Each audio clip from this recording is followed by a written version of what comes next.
नमस्कार प्रणाम। हम खेसारी लाल यादव सबके गोड़ छू के गोड़ लगतानी।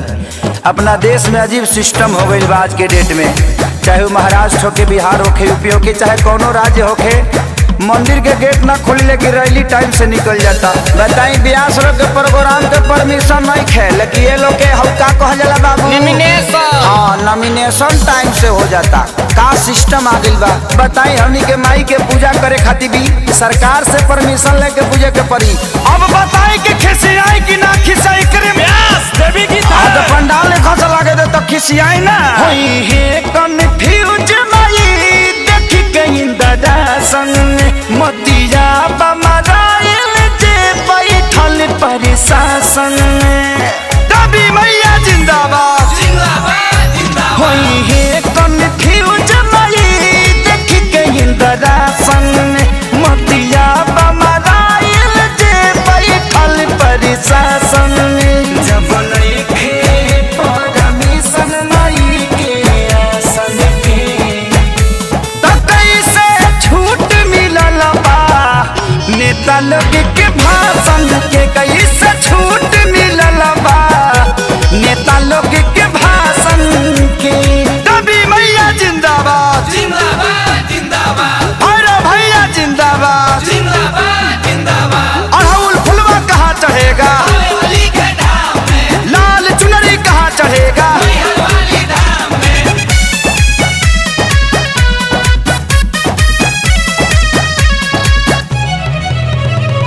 रैली में भरल लोगवा से कोना कोना, पूजा में जुटबो तो हो जाई कोरोना।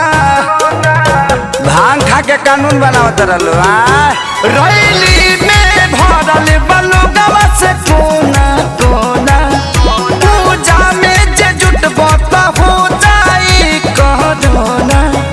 परिभाषा होवे हे प्रशासन के त कैसे छूट मिलल बा नेता लोग के भाषण के, कैसे छूट मिलल बा नेता लोग के भाषण के।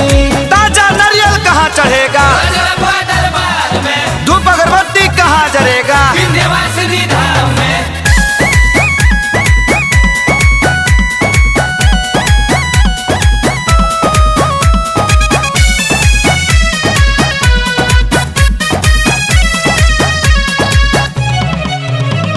सोनू विकास बाना से पलो गवा लागल, यादव राज कुंदन सरकार भइल बा पागल। सोनू विकास बाना से पलो गवा लागल, यादव राज कुंदन सरकार भइल बा पागल।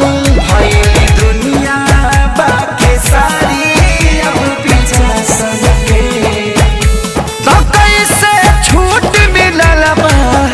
नेता लोग के भाषण के, कोई से छूट मिलल बा नेता लोग के भाषण के।